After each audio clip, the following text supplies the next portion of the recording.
the guardians of the Eastern Watchtower. Western देशों में pagan यानी नॉन क्रिश्चियन आइडियोलॉजी काफी पॉपुलर हो रही है। Welcome home to my community. A ward is a type of protection spell, but it's used for preventative purposes. These are the zodiac signs who are the most humble according to your tango. The right hand is used for actions, while your left hand is used for intuition. और ये एक ऐसे समय पर हो रहा है जब इंडियन प्रैक्टिसेस जैसे योगा और मेडिटेशन भी अमेरिका में बहुत पॉपुलर हो रहे हैं। लाखों लोग इन्हें प्रैक्टिस कर रहे हैं और ये एक बहुत बड़ी इंडस्ट्री भी बन गई है। Hello everyone, welcome to Yoga with Adriene. I have an awesome yoga sequence for you today. We're going to begin in a cross-legged position. We call this Sukhasana. It's also a great way to start your day in the morning. Close your eyes. No need to pretend to be anywhere else. और ये practices इतनी बड़ी हो गई हैं कि कई Christian conservatives भी इस बात से बहुत नाराज हैं। Worshipping pagan idols to own the traditionalists, to own the conservatives.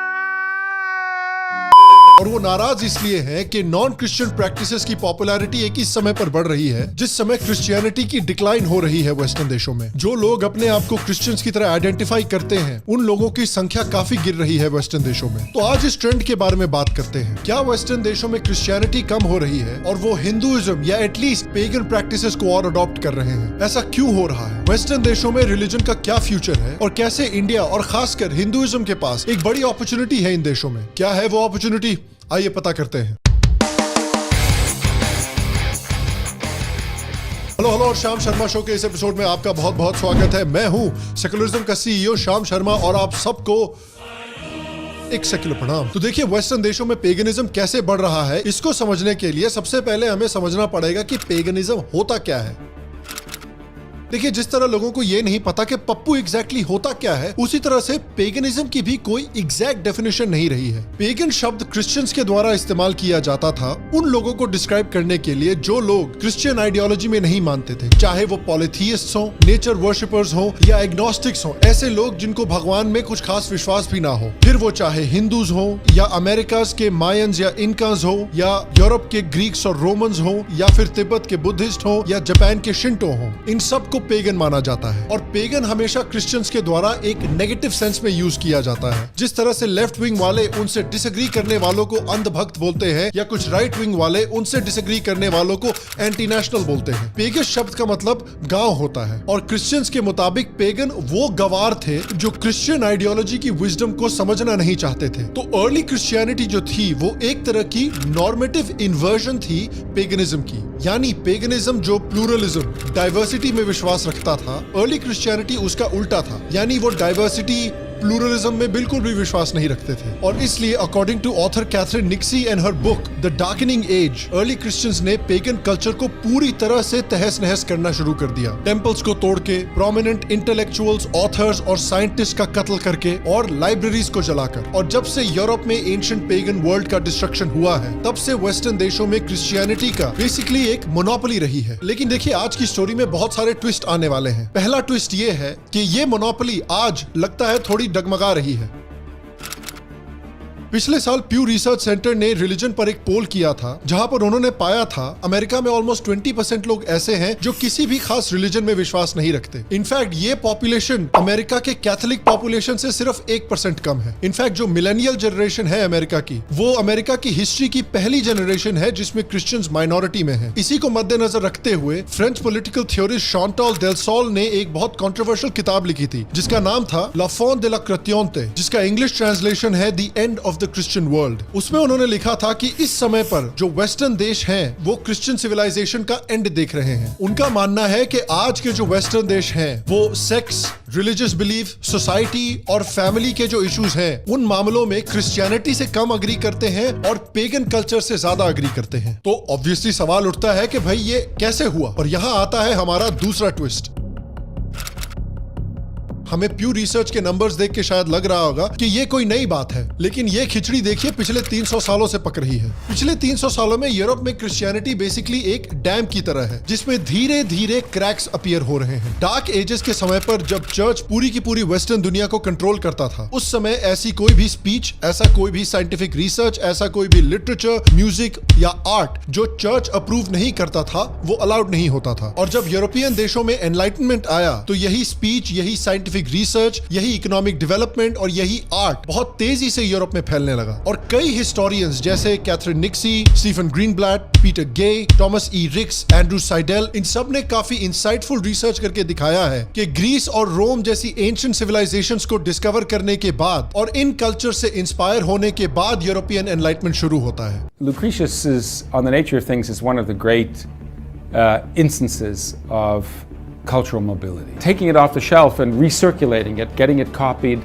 and having it begin once again to be read, turned out to have extraordinarily far-reaching consequences. What we know as monasteries are really just Epicurean communes with a Christian topsoil. जो French philosophers थे जिन्होंने European renaissance को lead किया था, Peter गे जो एक English historian है, वो तो इन फ्रेंच फिलोसोफर्स को मॉडर्न पेगन्स बोलते थे। तो वो क्रैक्स जो इस डैम में 300 सालों से बन रहे थे, वो क्रैक आज इतना बड़ा हो गया है कि उसमें से बहुत सारा पानी बाहर निकल रहा है। आज के जो वेस्टर्नर्स हैं वो रीपेगनाइज कर रहे हैं। क्यों? क्योंकि देखिए जो क्रिश्चियन कंजर्वेटिव्स हैं वो सोसाइटीज में बहुत सारी बाधाएं डालना चाहते हैं, चाहे गे मैरिज पर बाधा हो। It's the middle of Pride Month and there is a very scary anti-gay, anti-trans obsession on the right across the country right now. There have been several recent incidents where far-right white supremacist groups have targeted LGBTQ people. चाहे diversity of thought पर बाधा हो, चाहे योगा और दूसरी तरह की spirituality पर बाधा हो। Father Ripperger, is yoga a portal to demonic obsession, possession? It is. It's not a big deal. I'm just doing it with good intentions. It's for fun.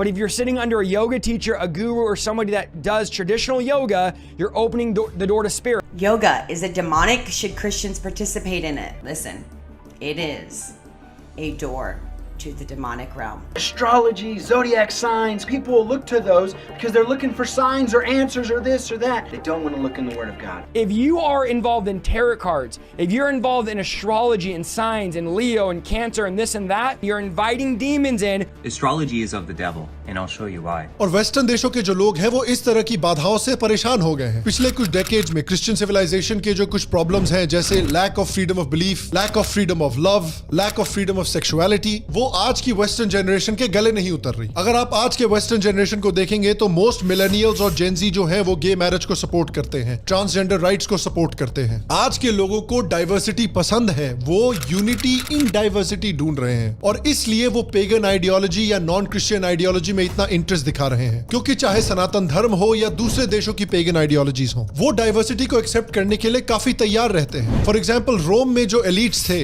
वो ओपनली अपने देवताओं को रिजेक्ट करते थे, लेकिन उसके बावजूद उन्हीं देवताओं से जुड़े हुए जो त्योहार थे उनको भी बड़ी खुशी खुशी मनाते थे। इंडिया में भी हमने देखा है कि आप चाहे एथीस्ट हो, एग्नोस्टिक हो या रिलीजियस हो, हिंदूज आपके साथ उतनी ही खुशी से होली दिवाली मनाएंगे। हमने इंडिया में एथीस्ट को आरती करते हुए भी देखा है। क्रिश्चियनिटी इतनी आसानी से इस तरह की चीजें अलाउ नहीं करती और इसीलिए हम देख रहे हैं स्टैटिस्टिकली कि क्रिश्चियंस का जो नंबर है वो वेस्टर्न देशों में डिक्लाइन कर रहा है। लेकिन रुकिए, ये कहानी अभी भी जस्टिस मार्कंडे काटजू और ट्विटर की लड़कियों के बीच की लव स्टोरी की तरह ही अधूरी है। इस कहानी में अगला ट्विस्ट ये है कि भले ही क्रिश्चियनिटी डिक्लाइन कर रही हो, लेकिन लोग रिलीजन नहीं छोड़ना चाहते, स्पिरिचुअलिटी नहीं छोड़ना चाहते। प्यू रिसर्च ने भी यही पाया है। जो यंगर अमेरिकन हैं जो क्रिश्चियनिटी छोड़ रहे हैं, उसमें से सिर्फ 10 to 15% एक्चुअली एथीस्ट बन रहे हैं। वास्ट मेजॉरिटी जो लोग हैं वो अभी भी अपने आप को स्पिरिचुअल मानते हैं और इसलिए अमेरिका का सबसे तेजी से बढ़ता हुआ रिलीजियस ग्रुप नन्स है। नहीं, ये वाली नन नहीं, वो लोग जो अपने आप को किसी भी रिलीजन से जुड़ा हुआ नहीं मानते, लेकिन फिर भी अपने आप को स्पिरिचुअल मानते हैं। यही नन्स जो हैं वो यूएस की सबसे बड़ी डेमोग्राफिक बन गए हैं। इनफैक्ट क्रिश्चियन कैथलिक्स और क्रिश्चियन इवेंजेलिकल से भी ज्यादा नन्स हैं आज अमेरिका में। इनफैक्ट 18 to 22 एज ग्रुप के जो जेन जी हैं उसमें 40% अपने आप को नन मानते हैं और इसलिए प्यू रिसर्च का ये मानना है कि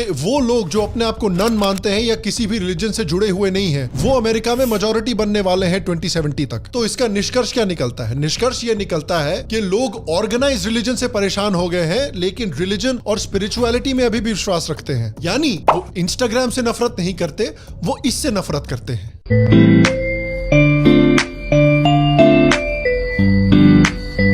Can I call you baby? पहले तू बड़ा हो जा, बाद में दूसरों को बेबी बुला। मैसेज तो दूर की बात है मेरी जान, अब मेरे नाम का नोटिफिकेशन भी नहीं आएगा। मैसेज भी नहीं, नोटिफिकेशन भी नहीं। और एग्जैक्टली इसीलिए पेगन फिलॉसफी और पेगन आइडियोलॉजी वेस्टर्न देशों में बहुत तेजी से फैल रही है। इंस्टाग्राम पे विचेस ऑफ टिकटॉक एक बहुत ही पॉपुलर हैशटैग है। इनफैक्ट खासकर औरतों में पेगन फिलॉसफी इतनी तेजी से फैल रही है कि अब तो उनका मजाक भी उड़ने लग गया है। We're going to be looking at zodiac sign cringe. Will you marry me? Oh my god, is that a Valeria ring? Yes. Wait. What's your sign again? I just have a few questions to ask you just to make sure that our star signs are aligned. और भले ही western देशों के लोग ये realise ना कर रहे हो, लेकिन जो पेगनाइजेशन हो रही है उनके देशों की, उसमें सनातन धर्म की प्रैक्टिसेस और सनातन धर्म की आइडियोलॉजी सबसे प्रोमिनेंट है। रोमन फिलोसोफर सिमिकस ने एक बार कहा था कि ब्रह्मांड की मिस्ट्री इतनी बड़ी है कि उसको समझने का सिर्फ एक तरीका नहीं हो सकता। और वेस्टर्न देशों के जो यंग लोग हैं वो भी अपनी लाइफ को जीने के अलग अलग डाइवर्स तरीके देखना चाहते हैं। वो प्लूरलिज्म को एम्ब्रेस कर रहे हैं और यही प्लूरलिज्म सनातन धर्म सिखाता है। सनातन धर्म कहता है सर्वे भवन्तु सुखिनः सर्वे सन्तु निरामयाः वसुधैव कुटुम्बकम एकम सत विप्राह बहुधा वदंती। इसीलिए जो पेगन फिलॉसफीज होती हैं वो अलग अलग व्यू पॉइंट्स, अलग अलग तरह की स्पिरिचुअलिटी, अलग अलग तरह के सेक्सुअल ओरिएंटेशंस को भी ज्यादा आसानी से एक्सेप्ट कर सकती हैं। फॉर एग्जांपल सनातन धर्म में अलग अलग स्कूल्स ऑफ थॉट्स हैं, जैसे शैविज्म हो, वैष्णविज्म हो, सिखिज्म हो, चारवाक हो, बुद्धिज्म हो, जैनिज्म हो, जो एक दूसरे से काफी डिसएग्री करते हैं, लेकिन उसके बावजूद कभी भी एक दूसरे के बीच में उस तरह के युद्ध नहीं लड़े गए हैं जैसे क्रूसेड्स में मुस्लिम्स और क्रिश्चियंस के बीच में लड़े गए थे। हिंदू सोसाइटी में हिस्टोरिकली एक थर्ड जेंडर के कई एग्जांपल्स मिल जाएंगे। ट्रांसजेंडर्स को वेडिंग्स में और बच्चों के बर्थडे पर बुलाया जाता है क्योंकि उनका जो आशीर्वाद है वो बहुत पावरफुल माना जाता है। इनफैक्ट पिछले कुंभ मेले में ट्रांसजेंडर कम्युनिटी को एक अपना स्पेशल अखाड़ा भी दिया गया था। आप देख सकते हैं कि किन्नर समाज के लोग मुख्यमंत्री योगी आदित्यनाथ के लिए एक मुकुट भी लेकर के आए। In an interview, Mohan Bhagwat said, and I'm quoting here, "These people also have a right to live. We are bearing in mind that they are also human beings with an inalienable right to live." अब उत्तर प्रदेश में किन्नर यानी transgender को सरकारी सुविधाएं मुहैया कराने और उनके कल्याण के लिए एक अलग बोर्ड ही काम करेगा। एक बायोलॉजिकल एक विधा है, उसमें ये भी एक प्रकार। और मेरे लिए ये बहुत दुख की बात है कि कुछ ऐसे हिंदू ग्रुप्स हैं जो आज भी गे मैरिज को अपोज करते हैं, जिससे मैं बिल्कुल अग्री नहीं करता। लेकिन मेरा मानना है कि जिस दिन भारत में गे मैरिज लीगलाइज होगा, सबसे पहले उसके सपोर्ट में हिंदू कम्युनिटी ही आकर खड़ी होगी। इनफैक्ट जो सनातन धर्म की स्पिरिचुअलिटी है वो वेस्टर्न देशों में इस समय बहुत पॉपुलर है। अगर आप योगा को देखें तो ग्लोबल योगा इंडस्ट्री $90 बिलियन की बन चुकी है और योगा से जुड़ी हुई जो कपड़े की इंडस्ट्री है वो भी ऑलमोस्ट $35 मिलियन की बन चुकी है यूएस में 2020 में, और 2030 होते होते $70 मिलियन तक पहुंचने वाली है। सिर्फ यूनाइटेड स्टेट्स में ऑलमोस्ट 50,000 योगा स्टूडियोज हैं। 2021 में यूनाइटेड स्टेट्स में ऑलमोस्ट 35 मिलियन लोग यानी यूएस की 10% पॉपुलेशन रेगुलरली योगा प्रैक्टिस करते हैं। पिछले 12 सालों में योगा प्रैक्टिस करने वाले लोगों की तादाद 63% से बढ़ी है। अगर हम मेडिटेशन को भी देखें तो 2021 में यूएस का मेडिटेशन मार्केट $1.86 बिलियन का था और 2025 तक $2.5 बिलियन तक पहुंचने वाला है। यूएस में ऑलमोस्ट 2500 मेडिटेशन स्टूडियोज हैं। वेस्टर्न देशों में मेडिटेशन और योगा इतनी तेजी से ग्रो कर रहा है कि हिंडनबर्ग भी सोच रहा होगा कि इस पे अडानी की तरह लगता है एक रिपोर्ट निकालनी पड़ेगी। इनफैक्ट मेडिटेशन इस समय वेस्टर्न देशों में कल्चरली बहुत सिग्निफिकेंट है। अमेरिका के सिलिकॉन वैली में मेडिटेशन बहुत पॉपुलर है। Which is why it is now being adopted in a whole strange variety of corporations, from Google to Procter & Gamble to Aetna to Target to General Mills. These are the people who make Hamburger Helper, and they have meditation rooms in every single building of their corporate campus. America में top 100 jobs में से 10th number आता है yoga teacher और instructor का, और वहां पे योगा टीचर की एवरेज सैलरी होती है $62,000 यानी लगभग 42 लाख रुपए। और योगा एक ऐसी इंडस्ट्री है जो दुनिया में 4th सबसे फास्टेस्ट ग्रो हो रही है। I absolutely love doing yoga throughout this entire month. I saw so many benefits. Western देशों में एंजाइटी, डिप्रेशन और पोस्ट ट्रॉमेटिक स्ट्रेस डिसऑर्डर जैसी प्रॉब्लम्स को सॉल्व करने के लिए मेडिटेशन का इस्तेमाल बहुत हो रहा है। What you may not know is 20% of these veterans have PTSD, post-traumatic stress disorder. Intrigued by my progress, I decided to do some research on PTSD and meditation and found several recent medical studies confirming what my heart already knew. Meditation lowers stress and anxiety levels, improves immune function, and lowers heart rate and blood pressure. It turns out that meditation generally makes people feel more positively. It helps diminish anxiety. So with that group, they use mindfulness-based cognitive therapy.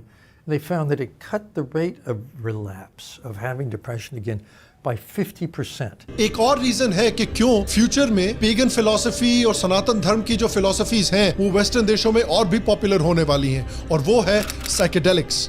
Patients who have claims of insight, viewing themselves from a radically different perspective, from a different lens, and based on animal research, there also seems like there may be increased neuroplasticity in the system so that in the days following the psychedelic experience, people are more primed to learn new things. जिन लोगों ने psychedelics को experience किया है उन्होंने अक्सर वैसे ही experiences describe किए हैं जिस तरह के एक्सपीरियंसेस योगीज को आते हैं। उन्होंने कहा है कि उन्हें एक overwhelming sense of love towards the universe experience किया है, जिसको योगा में सच्चिदानंद बोला जाता है। N overwhelming feeling of interconnectedness. वो अपनी थिंकिंग में कम रिजिड होते हैं और काफी ओपन बनते हैं, जो कि एब्राहमिक नहीं बल्कि एक धार्मिक तरीका है सोचने का। और साइकेडेलिक्स जो हैं वो अमेरिका के एक स्टेट में ऑलरेडी लीगल कर दिए गए हैं, और मुझे लगता है कि अगले 10 सालों में और भी कई स्टेट्स में लीगलाइज होने वाले हैं। साइकेडेलिक्स के साथ एक इशू है कि आपके जो मिस्टिकल एक्सपीरियंसेस होते हैं वो अनकंट्रोलेबल होते हैं, बहुत इनकंसिस्टेंट होते हैं। लेकिन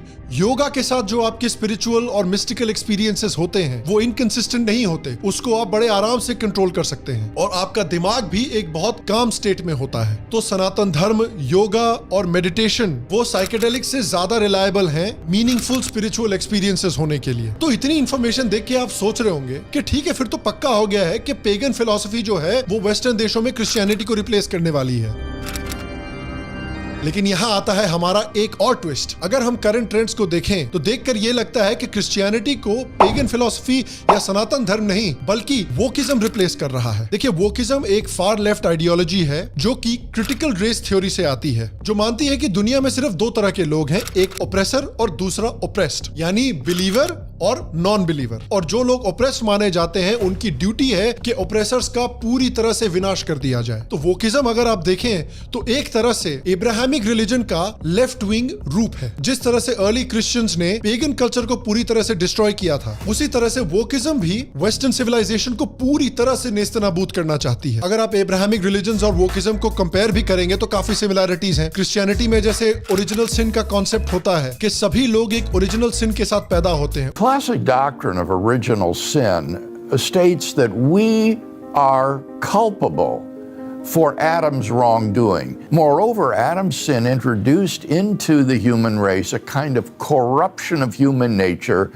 that is hereditary and passed from one generation to another. उसी तरह से वोकिज्म में भी ओरिजिनल सिन है, व्हाइट प्रिविलेज और ब्राह्मणिकल प्रिविलेज। क्रिश्चियनिटी में भी सिर्फ एक अच्छा क्रिश्चियन होना काफी नहीं है, पूरी दुनिया को कन्वर्ट करना जरूरी है। उसी तरह से वोकिज्म में भी सिर्फ एक अच्छा इंसान होना काफी नहीं है, पूरी दुनिया को वोक बनाना जरूरी है। Why is it not enough to not be a racist as opposed to being an anti-racist? Kendi has argued for being anti-racist in a series of best-selling books. It's about what we're doing. You know, I'm encouraging people to constantly think about what are we doing or even not doing. तो basically wokeism जो है वो western civilization को पूरी तरह से खत्म करके एक रेवोल्यूशन करके एक नया सिविलाइजेशन बनाना चाहते हैं। उसी तरह से इंडिया में भी इंडियन सिविलाइजेशन और सनातन धर्म को पूरी तरह से खत्म करके एक रेवोल्यूशन करके एक नया सिविलाइजेशन बनाना चाहते हैं। लेकिन हमने अक्सर नोटिस किया है, चाहे ईरान का इस्लामिक रेवोल्यूशन हो, रशियन रेवोल्यूशन हो या फिर फ्रेंच रेवोल्यूशन हो, अक्सर रेवोल्यूशन के बाद जो सिविलाइजेशन आती है वो पुरानी सिविलाइजेशन से भी कहीं ज्यादा खराब होती है। तो आप बात करते हैं कि ऐसे सिचुएशन में जब क्रिश्चियनिटी डिक्लाइन कर रही है, ऐसे देशों में वोकिज्म बढ़ रहा है, वहां सनातन धर्म जैसी पेगन आइडियोलॉजीज क्या कर सकती हैं? देखिए, सबसे पहले तो हम क्रिश्चियन सिविलाइजेशन को खत्म करने को सपोर्ट नहीं कर रहे हैं। यहाँ पे अगर आप दूसरे रिलीजन्स को रिस्पेक्ट करने को तैयार हैं, अगर आप जबरदस्ती दूसरे लोगों को कन्वर्ट नहीं कर रहे हैं, तो हमें आपसे कोई प्रॉब्लम नहीं है। लेकिन अनफॉर्चुनेटली क्योंकि क्रिश्चियनिटी वेस्टर्न देशों में डिक्लाइन कर रही है, तो क्रिश्चियंस जो हैं वो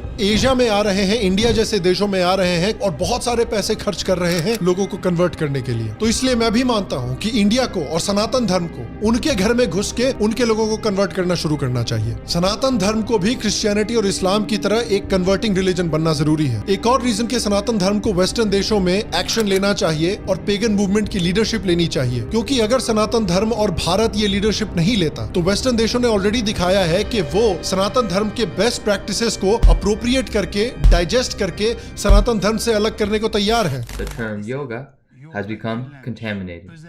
They contaminated yoga, especially with their Hinduism and Buddhism. Oftentimes, worldly meditation will try to look inward. Biblical meditation is looking outward. It's looking out towards Jesus. लोग किताबें लिख रहे हैं, आर्टिकल्स लिख रहे हैं जो योगा को, मेडिटेशन को सनातन धर्म से पूरी तरह से अलग कर रहे हैं। तो इन कंक्लूजन मेरा ये मानना है कि जो ट्रेंड्स हम इस समय पे वेस्टर्न देशों में देख रहे हैं, वहां पर इंडिया के पास, खासकर सनातन धर्म के पास एक बहुत बड़ी अपॉर्चुनिटी है, क्योंकि वेस्टर्न देशों में ऐसे बहुत सारे लोग हैं जो ना जानते हुए भी सनातन धर्म की आइडियोलॉजी और सनातन धर्म के प्रैक्टिसेस को फॉलो कर रहे हैं। और सनातन धर्म के लोगों को, सनातन धर्म के गुरुओं को, इनफैक्ट इंडियन गवर्नमेंट को एक्शंस लेने चाहिए वेस्टर्न देशों में ऐसे लोगों में सनातन धर्म को प्रमोट करने की। क्योंकि अगर क्रिश्चियनिटी और इस्लाम इंडिया में आकर लोगों को कन्वर्ट करना चाहते हैं तो इंडिया को भी उनके देशों में जाकर सनातन धर्म को फैलाना चाहिए। और इस समय इंडिया के पास परफेक्ट मौका है। और मैं आपसे पूछना चाहता हूं, क्या आपको लगता है कि वेस्टर्न देशों में पेगनाइजेशन बढ़ रही है? क्या आपको लगता है कि वेस्टर्न देशों में सनातन धर्म जैसे कल्चर्स ग्रो कर सकते हैं? कैसे कर सकते हैं? सनातन धर्म के गुरुज को क्या स्टेप्स लेने चाहिए? नीचे कमेंट सेक्शन में मुझे जरूर बताएं। बाकी अगर आपको एपिसोड पसंद आया तो लाइक, थम्स अप वगैरह दीजिए। और अगर हम सनातन धर्म की बात कर ही रहे हैं और अगर आप ये देखना चाहते हैं कि वेस्टर्न देशों में किस तरह से योगा को अप्रोप्रिएट किया जा रहा है, तो यहाँ पर क्लिक करके हमारे दूसरे वीडियोस भी देखें। अगर आप श्याम शर्मा शो के नए इंट्रोडक्शन बनाने के कंपटीशन में पार्टिसिपेट करना चाहते हैं तो नीचे दिए गए गूगल ड्राइव के लिंक पर क्लिक करके उन एलिमेंट्स का इस्तेमाल करके एक बढ़िया इंट्रो हमारे लिए बनाकर भेजें। बाकी मैं आपसे अगले एपिसोड में मिलूंगा और तब तक स्वस्थ रहें, सुखी रहें। फिर मिलेंगे और आप सबको एक सेकंड प्रणाम।